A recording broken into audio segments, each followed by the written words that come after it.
누가복음 2장 1절에서 11절 말씀입니다.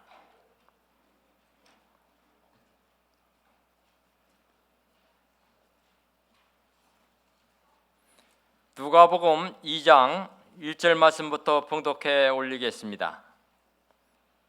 이때 가이사 아구스도가 영을 내려 천하로 다 호적하라 하였으니 이 호적은 구레노가 수리아 총독되었을 때에 첫 번 한 것이라. 모든 사람이 호적하러 각각 고향으로 돌아가매 요셉도 다윗의 집 족수인고로 갈릴리 나사렛 동네에서 유대를 향하여 베들레헴이라 하는 다윗의 동네로 그 정혼한 마리아와 함께 호적하러 올라가니 마리아가 이미 잉태되었더라. 거기 있을 그때에 해산할 날이 차서 맏 아들을 낳아 강보로 서서 구유에 누웠으니 이는 사관에 있을 곳이 없음이라. 그 지경의 목자들이 밖에서 밤에 자기 양떼를 지키더니 주의 사자가 곁에 서고 주의 영광이 저희를 두루 비치매 크게 무서워하는지라. 천사가 이르되 무서워 말라. 보라, 내가 온 백성에 미칠 큰 기쁨의 좋은 소식을 너에게 전하노라. 오늘날 다윗의 동네에 너희를 위하여 구주가 나셨으니 곧 그리스도 주시니라. 이는 하나님의 말씀이니라. 아멘.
할렐루야. 우리 호산나 성가대에 한번 힘찬 박수 보내드리겠습니다. 감사드립니다. 이거 우리 연합 찬양팀 이렇게 내주께 찬양으로 인도해 주심을 감사드립니다. 오늘은 2019년 성탄 감사 주일이 되겠습니다. 그래서 저희가 이렇게 한국어 연합 예배로 예배를 드리게 되었죠. 이 시간에 한번 우리 그 통역기가 다 잘 작동하는지 확인하도록 하겠습니다. Let's check to see if all of our translation headsets are working properly. If you can't hear anything right now, please raise your hand. We'll get you a new set. Please check over here. Please raise your hand if you can't hear. And up here, 3 people up here. Wow. 손이 많이 여기 올라오네요. 저기 여 앞에도 통역 세트 3개, 4개 더 갖다 주시면 감사하겠습니다.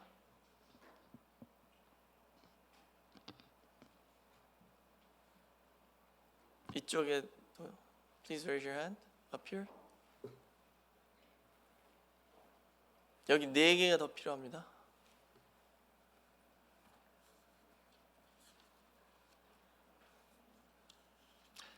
네, 우리 통역 세트를 가져오시는 동안 우리 서로 인사하는 시간을 갖겠습니다. 아직 크리스마스는 아니지만 메리 크리스마스로 한번 좌우에 계신 분들과 인사하도록 하겠습니다. 메리 크리스마스.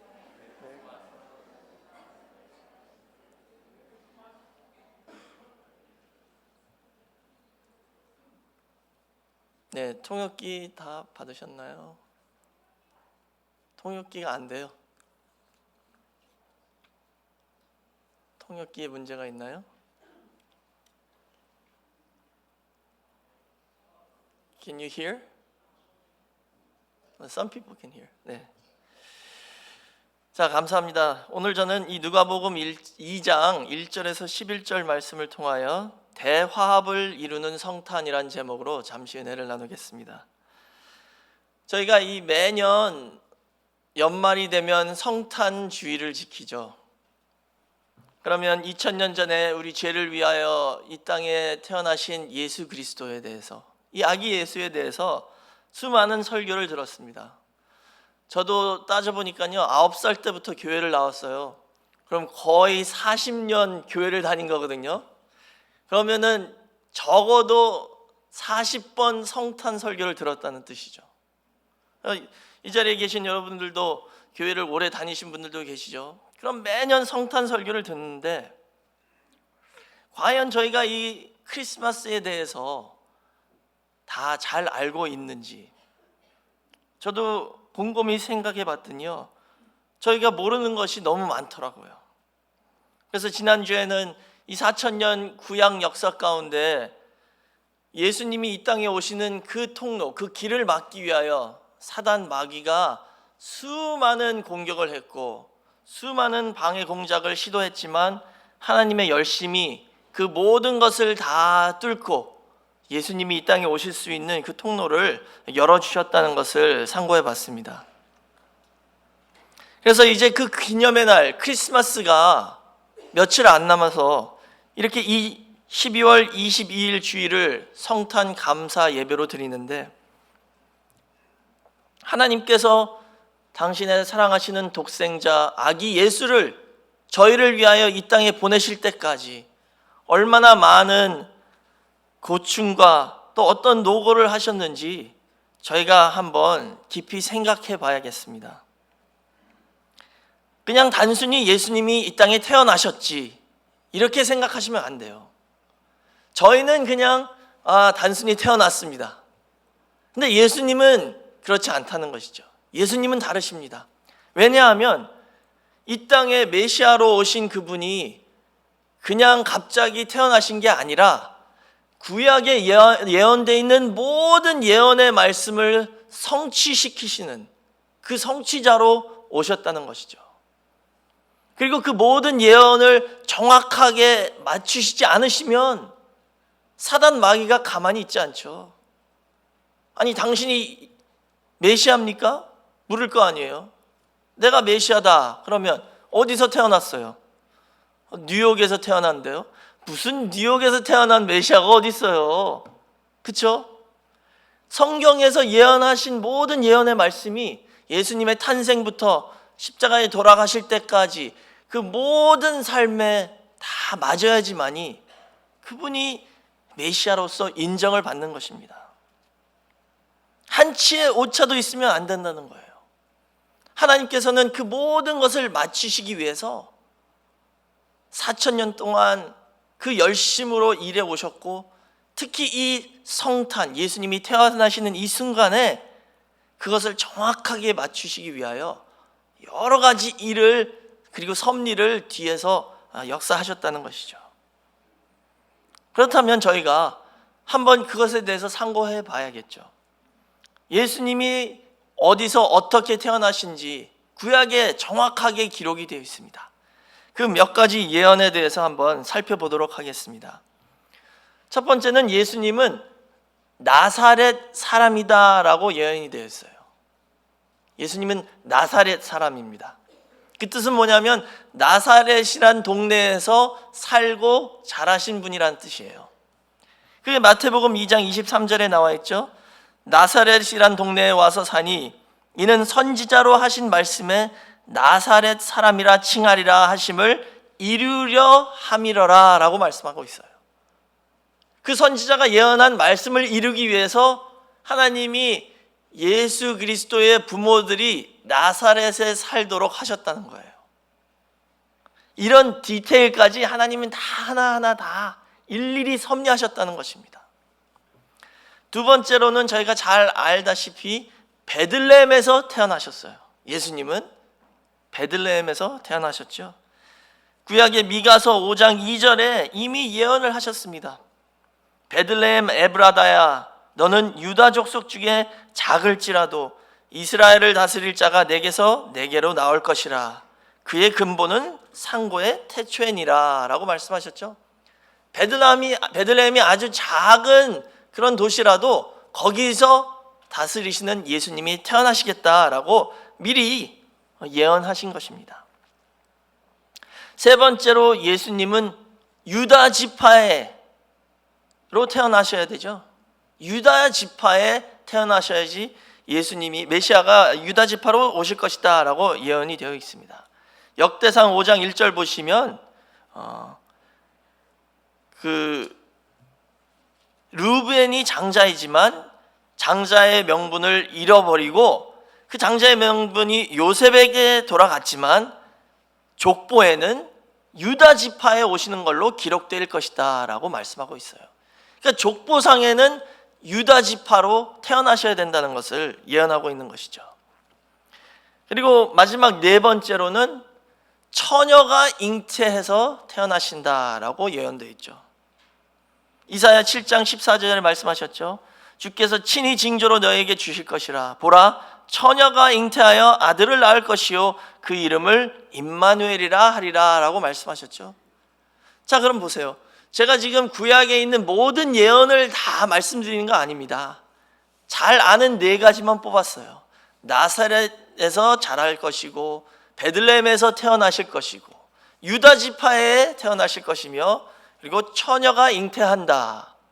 이 네 가지만 맞추기 위해서도요, 얼마나 힘든지 저희가 한번 생각해 봐야 되겠습니다.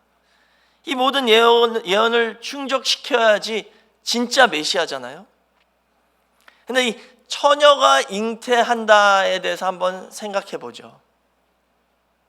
사단 마귀가 당신이 진짜 메시아입니까? 네, 그렇습니다. 그러면 어떻게 났어요? 처녀가 성령을 말미암아 잉태해서 낳습니다. 처녀가 잉태해서 낳는데 그럼 유다 지파세요? 네, 유다 지파입니다. 아니, 처녀가 잉태해서 낳았으면 육신의 아버지하고는 아무 상관없지 않습니까? 혈통적으로 아무 상관이 없잖아요. 요셉하고는. 아무리 요셉이 유다 지파라도 예수는 그 유다 지파의 아들이 아닙니다. 상관이 없습니다 라고 따질 수 있죠. 그런 것을 방지하기 위해서 하나님이 어떻게 하셨어요? 마리아까지도 유다 지파의 여인으로, 유다 지파의 일원으로서 택하셨습니다. 그러니까 예수님은 지금 아버지 요셉도 유다 지파고 어머니 마리아도 유다 지파예요. 왜? 처녀가 잉태했다라는 것을 듣고 사단 마귀가 혹 마리아가 유다 지파가 아니면 그럼 예수님도 유다 지파가 아니구나 라고 따질까봐 하나님께서는 이런 하나하나 다 디테일까지 맞춰주셨다는 거예요. 그럼 오늘 본문을 통해서 그 실제 역사적 상황을 한번 살펴보겠습니다. 예수님이 탄생하시는 것이 얼마나 어려웠는지 저희가 한번 상고해 봐야겠죠.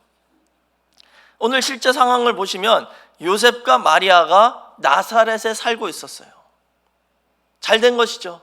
왜? 나사렛 사람이다라는 예언을 성취하기 위해서. 그리고 이 둘 다 유다 지파 사람이었습니다. 그리고 이 마리아라는 여인이 믿음이 대단한 여인이었죠.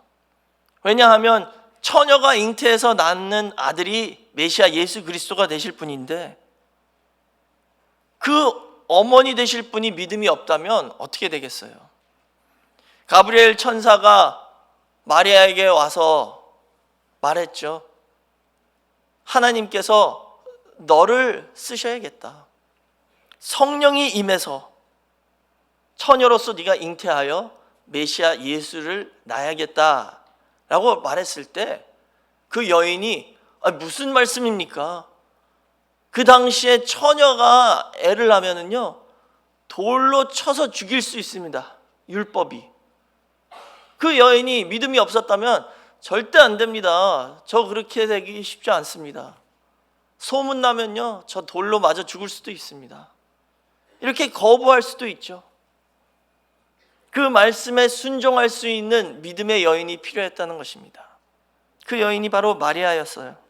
그래서 누가복음 1장 38절 말씀 보시면 그 가브리엘 천사의 그 말씀에 마리아가 응답하기를 주의 계집종이오니 말씀대로 내게 이루어지이다 하며 천사가 떠나가니라 라고 기록하고 있죠. 마리아는요 믿음으로 아멘을 했습니다. 네, 제가 처녀로서 잉태하겠습니다. 그 위험을 무릅쓰고 하나님 말씀에 순종하겠습니다 라고 아멘했던 여자가 바로 마리아입니다. 이 믿음은 구약 성경의 에스더 같은 믿음이죠. 에스더가 그랬잖아요. 죽으면 죽으리라 하고 하나님 말씀에 순종한 것처럼 이 마리아도 지금 내가 처녀로 잉태하는 것이 사람들에게 알려져서 돌로 맞아 죽으면 죽으리라 라는 그런 믿음으로 아멘을 했다는 것이죠. 그래서 이제 이 요셉과 마리아가 나사렛에서 살고 있었는데 이 부부가 베들레헴으로 가서 애를 낳아야 됩니다. 나사렛에서 나면 안 돼요. 나사렛에서 자라시긴 해야 되지만 태어나기는 베들레헴에서 태어나야 된다는 것이죠. 그럼 어떻게 베들레헴까지 가서 아기를 낳게 할 수 있을까요? 그게 하나님이 역사하시는 것이죠. 오늘 본문 보니까 누가복음 2장 1절 이하에 로마의 황제 가이사 아구스토가 하나님께서 그 마음을 움직이셔가지고 천하로 다 호적하라라는 영을 내리게 하셨습니다. 하나님의 섭리는요 지금 예수님 한 분이 태어나시기 위해서 그 당시 전 세계를 다스리고 있었던 그 로마의 황제 시저라고 그러죠. 가이사 아구스토가 이 천하로 다 호적하게 하라는 영을 내리게 하셨다는 겁니다. 그래서 지금 이스라엘 민족 이 나라에는요 대민족의 이동이 일어났습니다. 마치 우리 한국 추석 때 지방 가시려면은 차가 엄청 막히죠. 모든 사람들이 다 움직이기 때문에 그런 인파가 일어났다는 것입니다. 누가복음 2장 3절 보니까 모든 사람이 호적하러 각각 고향으로 돌아가매. 그때에 요셉과 마리아도 그 고향으로 돌아가는데 바로 그 고향이 베들레헴이었습니다. 지금 전 세계가 로마가 다스리고 있었던 모든 나라들이 다 호적을 하기 때문에 다 고향으로 돌아가는 상황이죠. 그러니까는 예수님이 태어나실 그 베들레헴에 사관에 방이 없어서 구유에서 태어나셨다는 겁니다. 예수님의 탄생을 맞이하여 이런 전 세계적 이벤트를 하나님께서 만드신 거죠. 그때 호적하는 모든 사람들을 구원하시러 태어나신 분이 바로 아기 예수였습니다. 근데 여기서 저희가 한 가지 주의해야 할 상황이 있는데요. 그건 뭐냐 하면 요셉이 왜 마리아를 데리고 함께 갔냐, 이 문제입니다. 지금 마리아는 만삭입니다. 며칠 있으면 아이를 낳을 여인이에요. 그 당시에 나사렛에서 베들레헴까지 가려면요, 성인이 빠른 걸음으로 3일을 걸어야 돼요. 그때 뭐 차가 있습니까? 그리고 요셉과 마리아, 저희가 매년 들었죠. 가난한 집안이었습니다. 돈이 좀 있으면 나귀라도 타고 갈 텐데 그런 상황이 아니었죠. 그럼 지금 만삭한 여인을 며칠 있으면 아기를 낳을 건데 그런 부인을 데리고 3일 동안 걸어서 베들레헴으로 데리고 가야 하는 그런 상황인지. 그 당시에는요, 이스라엘 여자는 족보에 올라가지도 않았습니다. 그러니까 그 당시의 배경 상황을 살펴보면 마리아가 사실 같이 갈 이유가 없다는 거예요. 요셉만 혼자 가서 호적하고 오면 되는 겁니다. 근데 분명히 누가복음 2장 5절 말씀 보시면 그 정혼한 마리아와 함께 호적하러 올라가니 마리아가 이미 잉태되었더라. 그리고 6절에 거기 있을 그때에 해산할 날이 차서라고 나와 있죠. 그렇게 갔더니 베들레헴에서 애를 낳은 거잖아요. 아니 왜 이런 무리를 할까요? 만삭인 부인을 데리고 3일 동안 걸어서 갈릴리를 가는 사람이 누가 있어요? 꼭 가야 할 이유가 있었기 때문에 데리고 간 거죠. 그런 필요가 없었다면 마리아는 혼자 집에 남아있고 요셉만 갔다 오면 되는 상황입니다. 그렇다면 왜 이렇게 무리를 해서 마리아까지 데리고 요셉이 베들레헴에 갔었는지, 그리고 그 상황이 딱 맞아서 그 베들레헴의 구유에서 아기 예수가 태어나게 됐는지 그것을 알아야겠죠. 많은 학자들도 이거에 대해서 추정을 했지만 정답이 없습니다. 그런데 여기 가장 타당성 있는 설명은 구속사 시리즈를 통해서 저희가 깨닫게 되는 것이죠. 그 이유는 뭐냐면요, 마리아가 상속자일 때는 마리아도 가서 같이 호적을 해야 된다는 것입니다. 마리아가 상속자일 때. 그럼 어떤 상황에 여자가 상속자가 되냐 하면요, 그 당시에 그 민수기 27장을 보시면 구약의 슬로보앗의 딸들의 이야기가 나오죠. 슬로보앗이라는 남자가 있었는데 딸만 낳고 아들 없이 죽었습니다.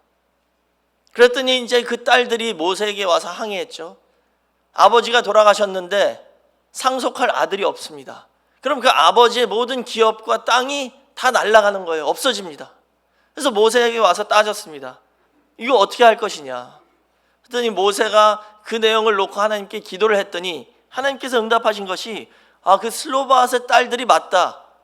만약에 이스라엘 남자가 상속할 아들 없이 죽으면 딸들에게 기업을 남길 수 있게 하라 라고 명령하셨습니다. 그 대신 단 한 가지 조건이 뭐냐, 그 딸들이 결혼할 때는 같은 지파 내에서 남자와 결혼하게 하라라고 명령하셨어요. 왜 같은 지파 내에서 결혼을 해야 하냐 하면은요, 예를 들어서 이게 유다 지파의 땅이라고 생각해 보세요. 이 유다 지파 땅 한가운데 이 슬로바앗의 딸들이 살고 있었다면, 그리고 그 딸들이 유다 지파 말고 다른 지파의 남자하고 결혼하면 그 남편에게 이 땅이 가는 거예요. 그럼 유다 지파 안에 구멍이 하나가 나는 거죠. 이 땅은 다른 지파에게 넘어가기 때문에. 이런 것을 방지하기 위해서 딸들에게 상속을 하지만 그 딸들이 같은 지파 내에서만 결혼하면 된다라는 조건을 두셨어요. 이 율법을 모세 때 하나님이 만드신 것입니다. 이것도 역시 예수님의 탄생을 준비하시는 그런 말씀이 되는 것이죠. 벌써 1500년 전에 하나님께서는 이런 조건들을 다 이미 마련해 두셨습니다. 그래서 이제 오늘 본문 내용을 보시면 마리아가 요셉과 함께 베들레헴에 가는 이유는 뭐냐? 마리아의 아버지 헬리거든요. 이 헨리라는 분은 아들 없이 죽은 것이죠. 마리아가 이제 헨리의 모든 기업과 유산의 상속을 받을 상속자입니다. 그러면은 이 마리아가 유다 지파 안에서 이제 요셉과 결혼을 하게 되었죠. 같이 내려가서 호적을 해야지만이 마리아가 상속받은 그 모든 기업이 이제 요셉에게로 양도되어서 그 두 족보가 하나로 합쳐지는 그런 역사가 일어난다는 것을 보여주고 있습니다. 다시 말하자면 지금 예수님이 탄생하실 이 순간에 이 두 족보가 하나로 합쳐지는 역사가 일어난다는 것이죠. 그래서 예수님은 족보가 두 개가 있습니다. 마태복음 1장에 있는 족보는 아버지 요셉의 족보이고요, 누가복음 3장 23절 이하에 나오는 족보는 어머니 마리아의 족보가 되는 것입니다. 근데 그 누가복음 3장 23절에는 아버지 요셉이 들어가 있죠. 요셉이 아버지고 요셉의 이상은 헨리이고 이상은 누구이고 이렇게 계속 올라갑니다. 근데 헨리라는 분이 요셉의 친아버지가 아니라 장인입니다. 장인. 근데 마리아와 결혼하면서 마리아가 결혼하기 전에는 그 헨리 밑에 족보에 올라가서 상속자로 올라가 있었는데 요셉과 결혼하면서 그게 다 양도돼서 요셉이 그 자리에 대신 올라간 것이죠. 그래서 이렇게 예수님의 탄생을 통하여 이 두 족보가 하나로 합쳐지는 것을 저희가 볼 수 있습니다. 그리고 또 상황이 지금 마리아가 임신을 했잖아요. 빨리 혼인신고를 안 하면 큰 문제가 일어날 수도 있다는 것입니다. 그래서 지금 만삭인 마리아를 데리고 할 수 없이 베들레헴까지 가서 호적을 하는 가운데 예수님이 베들레헴에서 태어나게 되셨다는 것이죠. 사랑하는 성도 여러분, 하나님께서는 이런 디테일 하나하나까지도 다 고려하시면서 구약에 있는 모든 예언을 다 맞추시고 성취시키고 이루셨다는 것을 볼 수 있습니다. 4,000년 만에 하나님께서 약속하신 것이 지금 이 순간 이루어지는 것입니다. 많은 우여곡절이 있었고 그 모든 어려움을 다 뚫으시고 모든 언약을 다 성취시키셨다는 것입니다. 하나님의 섭리를 보면은요, 지금 로마의 황제의 마음을 움직였죠.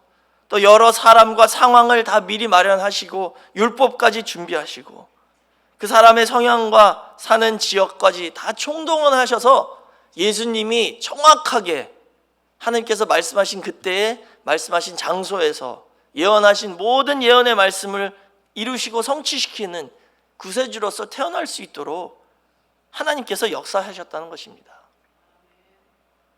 다시 말하자면 로마서 8장 28절에 말씀하신 것처럼 하나님을 사랑하는 자를 위하여 모든 것이 합력하여 선을 이루는 그런 역사가 일어났다는 것입니다.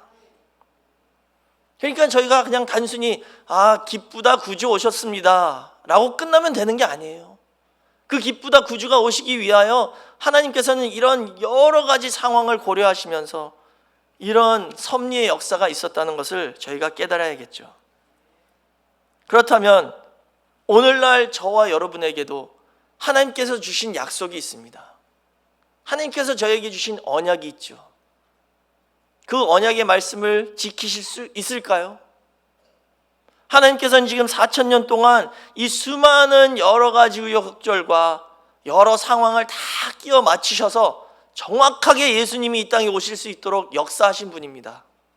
그렇다면 저희 한 개인에게 혹은 가정에게 주신 말씀 이루지 못할까요? 당연히 이루실 수 있죠. 저희는 이 땅에 살아봤자 100년입니다. 하나님 지금 4,000년의 역사를 다 주관하셔서 예수님이 탄생하게 하셨는데 그 100년 안에 저에게 주신 말씀 이루시지 못하실까요?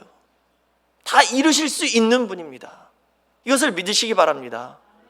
하나님이 한번 말씀하시면 어떻게든지 역사하셔서 섭리하셔서 그 말씀을 이루신다는 것을 믿으시고 끝까지 신뢰하시면서 이 말씀 붙잡고 승리하는 저와 여러분 모두가 되시길 주의 이름으로 축원하겠습니다. 그렇다면 하나님께서 이렇게 어렵게 예수님을 보내주신 사건을 통해서 저희에게 주시는 구속사적 교훈이 무엇인지 살펴보고 오늘 말씀을 마치겠습니다. 하나님은 예수님의 이 땅에 태어나심으로 이 두 족보를 하나로 합치셨어요. 두 족보가 하나가 되게 만드셨다는 것이죠. 이것을 통해서 저희가 깨달아야 될 것은 무엇이냐 하면, 첫 번째로는 예수 그리스도를 통해서 하나님과 사람 사이에 단절된 관계가 회복될 것을 예표하는 내용입니다. 두 족보가 합쳐진 것처럼 하나님과 사람이 지금 아담 타락으로 말미암아 그 관계가 단절되어 있었죠. 그런데 예수님이 이 땅에 오심으로 말미암아 그 관계가 회복되고 하늘과 땅이 다시 하나가 되었다는 것을 보여주고 있습니다. 하나님과 인간의 대화합을 이루셨다는 것이죠. 죄로 말미암아 지금 하나님과 사람 사이에는 큰 벽이 있었어요. 근데 예수님이 이 땅에 오신 이유가 뭐예요? 그 벽을 헐어버리시고 그 사이의 관계를 화목하게 하셔서 저희가 다시 하나님의 자녀가 되고 구원을 얻고 죄사함을 받아서 하나님과 하나가 될 수 있는 길을 열어주신 것이 바로 예수님의 탄생의 역사입니다. 두 번째로는 예수님이 이 땅에 오심으로 유대인과 이방인도 화합을 이룰 것을 보여주고 있습니다. 유대인과 이방인도 하나가 될 것을 보여주고 있는 것이죠. 유대인에게는 먼저 말씀을 주셨습니다. 이방은 예수를 알지 못하고 하나님을 알지 못하는 사람들이죠. 그런데 예수님이 오심으로 유대인과 이방도 하나가 되었다는 것을 성경에서 분명히 말씀하고 있습니다. 에베소서 2장 12절에서 18절까지 말씀 보시면요, 그 이방인들에 대해서 말씀하고 있는데, 먼저는 우리가 그리스도 밖에 있었죠. 이스라엘 나라 밖에 있었던 사람입니다. 언약들에 대해서 외인이었다라고 말씀하셨죠. 그러나 예수님이 오심으로 말미암아 그리스도의 피로 저희가 하나님과 가까워졌고, 예수님이 우리의 화평이 되어서 둘을 하나로 만드시고 중간에 막힌 담을 허셨다라고 기록하고 있습니다. 그래서 이제는 그 담이 헐어짐으로 말미암아 유대인과 이방이 다 하나님과 하나가 되어서 십자가로 말미암아 한 백성이 되었다는 것을 증거하고 있습니다. 저희도 그렇게 된 것이죠. 예수를 믿기 전에는 각 나라에서 각 민족으로서 하나님을 모르고 살았던 저희가 예수 그리스도의 십자가의 보혈로 말미암아 하나님과 하나가 되고 또 우리 각자가 서로와 하나가 되는 이런 복된 역사가 있었다는 것을 보여주고 있습니다. 예수를 구세주로 영접한 하나님의 자녀들의 화합이 바로 예수 그리스도의 탄생이 이루신 것입니다. 그리고 고린도후서 5장 18절에서 19절 말씀 보시면 그 화목하는 직책을 이제 저희에게 맡겨주셨습니다. 예수님이 이 땅에 오셔서 시작하신 그 화목하는 역사를 이젠 예수 그리스도를 영접한 그의 제자들에게, 성도들에게, 저와 여러분에게 그 직분을 주셨다는 거예요. 그 뜻은 뭐냐? 이젠 우리가 그 화목의 직책을 받아서 예수님처럼 안 믿는 이방인들, 성도들에게, 그 사람들에게 예수 그리스도를 전파하고 그분들도 하나님과 화합하고 저희와 하나가 될 수 있도록 인도하는 그 말씀을 저에게 부탁하셨습니다. 사랑하는 성도 여러분, 이제는 피부 색깔과 상관없이 또 사회의 계급과 상관없이 경제적 상태나 학벌이나 나이 이런 것 상관없이 우리 모두가 다 예수 그리스도 안에서 하나가 되었다는 것을 믿으시기 바랍니다. 그리고 그것이 저에게 주어진 사명이라는 것이에요. 특별히 이 뉴욕이란 지역에 살고 있는 저와 여러분에게는 더욱더 이 큰 사명이죠. 이 지역에는 열방이 다 살고 있습니다. 그분들 차별 없이 우리가 다 예수 그리스도 안에 영접해야 되고 그분들을 다 예수 그리스도 앞으로 인도해야 되고 그분들을 예수 그리스도의 사랑으로 다 맞이해야 된다는 것을 저에게 보여주고 있습니다. 인간적으로 서로 좋아서가 아니라, 혹은 인본주의적인 이유 때문에 화합을 이루는 게 아니라 예수 그리스도 안에서 한 말씀을 받았기 때문에 한 영으로 한 아버지를 섬기는 성도로서 우리가 대화합을 이루는 것이 바로 하나님 아버지의 소원이라는 것을 기억하시고, 우리 늘푸른교회 모든 성도님들은 이제 그리스도의 그 희생 정신을 마음에 품고 하나님 아버지의 열심을 품고 전 세계의 모든 사람들을 향하여 이 복음을 외침으로 말미암아 우리 교회에서 모든 민족이 하나가 되는 그 대화합의 역사가 일어나기를 주의 이름으로 축원하겠습니다. 이게 바로 그리스도의 탄생이 저에게 가르쳐 주시는 교훈이라는 것을 믿으시고, 2020년부터는 이런 역사가 우리 늘푸른 교회에서 일어나서 여기서부터 전 세계 땅끝까지 이 복음의 말씀, 구속사의 말씀이 퍼져서 열방이 다 하나가 되는 복된 역사가 있으시길 주의 이름으로 축원하겠습니다. 기도하겠습니다. 사랑이 많으신 아버지 하나님, 감사합니다. 은혜 가운데 함께하여 주셔서 2019년 성탄 감사주의를 허락하여 주시고, 아기 예수의 탄생이 저에게 무엇을 가르쳐 주는지 그 깊은 교훈을 깨달을 수 있게 허락해 주심을 진심으로 감사드립니다.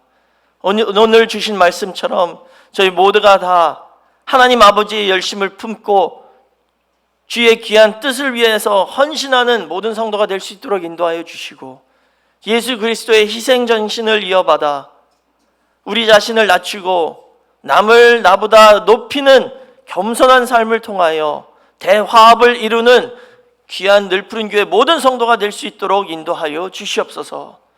그런 그리스도의 사랑이 넘치는 교회가 되어 2020년에는 큰 부흥의 역사에 입결하여 주시고, 열방이 이곳으로 찾아 나오는 역사에 입결하여 주시며, 여기서 구속사의 말씀이 땅끝까지 퍼져지는 역사가 시작될 수 있게 허락하여 주시옵소서.